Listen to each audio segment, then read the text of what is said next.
मौनी अमावस्या के दिन शाही स्नान के दौरान प्रयागराज में भगदड़ मच गई, जिसमें 10 लोगों की मौत की आशंका भी जताई जा रही है।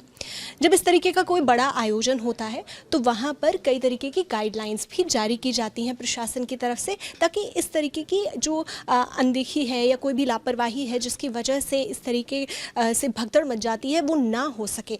तो ऐसी ही गाइडलाइंस क्या क्या इशू की गई और आज क्या गाइडलाइंस आई हैं, इस पर भी बातचीत करने के लिए मेरे साथ में न्यूज़ रूम में विभावरी हैं। विभावरी, क्या कुछ गाइडलाइंस आई थी प्रशासन की तरफ से इस पर? प्रशासन की जो गाइडलाइंस आई हैं उस पर बात करेंगे। उससे पहले बता दें कि प्रधानमंत्री की तरफ से पहला बयान आ चुका है जो स्टैम्पीड हुई है आज।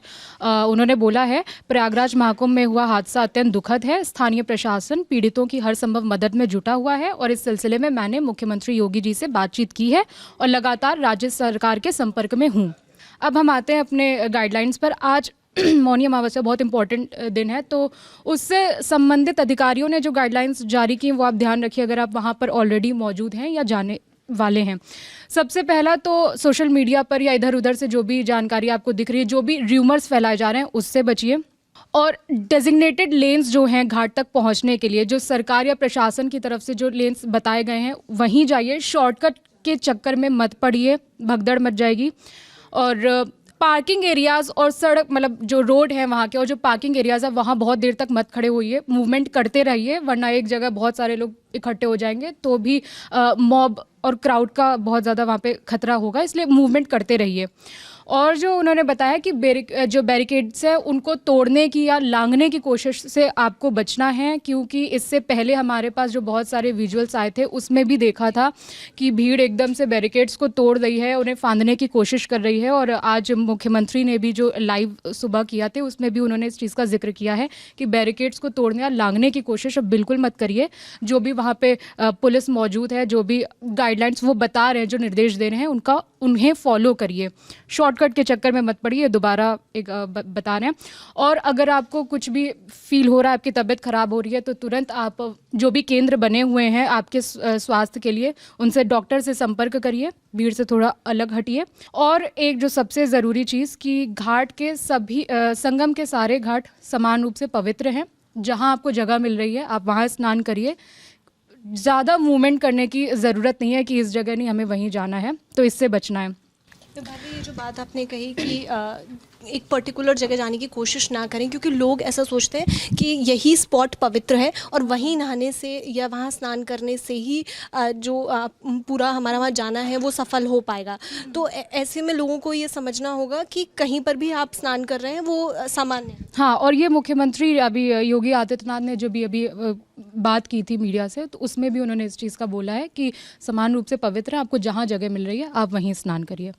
और इससे पहले बता दें कि महाकुंभ शुरू होने से पहले भी सरकार ने गाइडलाइंस की एक पूरी लिस्ट जारी की थी और बाकायदा उन्होंने अलग अलग कैटेगरीज में बताया था कि प्रयागराज पहुंचने से पहले आपको क्या करना है और वहां पहुंच चुके हैं तो स्नान और दर्शन के लिए आपको क्या करना है।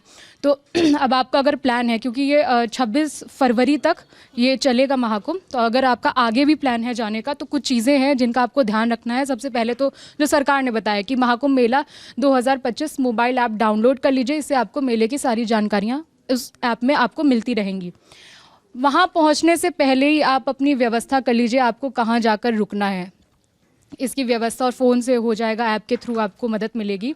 और मौसम के अनुसार आप अपने खाना और कपड़ों की व्यवस्था करिए और IMD के थ्रू जानकारी लेते रहिए मौसम की। अगर आपकी उम्र 60 वर्ष से ज़्यादा है या आप पहले से ही बीमार हैं तो डॉक्टर से पहले कंसल्ट करिए, आपको जाना है कि नहीं जाना है, अपनी दवाइयाँ लेकर जाइए, बिना डॉक्टर की सलाह के यात्रा मत करिए। और इसके साथ अगर डायबिटिक हैं, हार्ट पेशेंट हैं, तो फिर आपको बचना है, आपको सावधानी रखनी है, अपनी दवाई लेकर चलिए। और एक और जो उन्होंने बोला है कि अपनी यात्रा करने से पहले अगर आप आयुष्मान कार्ड धारक हैं, आपके पास आयुष्मान कार्ड है, तो उसे लेकर वहाँ जाएं ताकि आपका इलाज आसानी से मुफ्त इलाज हो सके।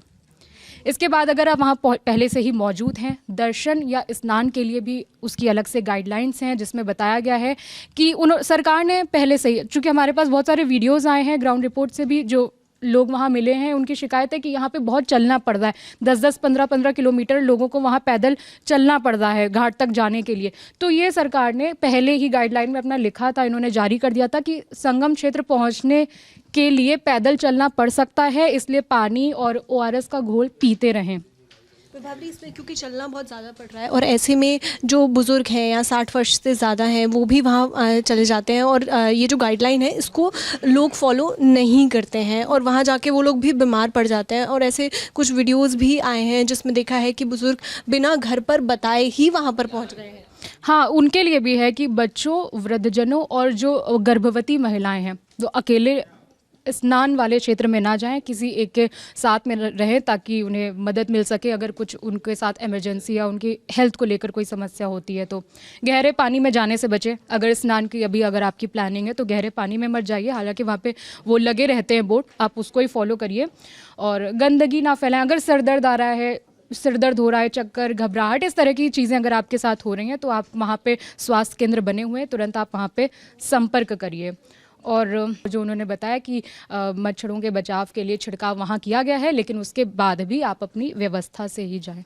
यानी पूरी तैयारी पहले से कर लें अगर आप वहाँ पर जा रहे हैं तो। हाँ। तो अगर आप वहाँ जा रहे हैं और अगर आप वहाँ हैं तो उसके बारे में ही क्या क्या गाइडलाइंस दी गई हैं, यह मैंने विभावरी ने बताया कि किस तरीके से आप उनको फॉलो कर सकते हैं। और अगर आप अभी भी प्लान कर रहे हैं, क्योंकि 26 फरवरी तक अभी महाकुंभ चलना है, तो ऐसे में इन गाइडलाइंस को पढ़ के जाएँ, अपनी पूरी तैयारी करके जाएँ।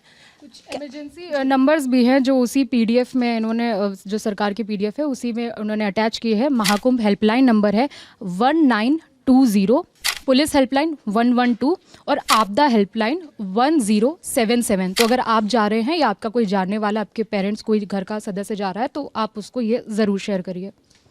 तो ये गाइडलाइंस के साथ साथ में इमरजेंसी नंबर्स भी आपको बता दिए गए हैं कि अगर आपका कोई घर का जा रहा है तो इन पर संपर्क कर सकते हैं। विभावरी और मैं श्रुतिका, कैमरे के पीछे हैं प्रशांत। आप लोग देखते रहिए दी लंदन टॉक।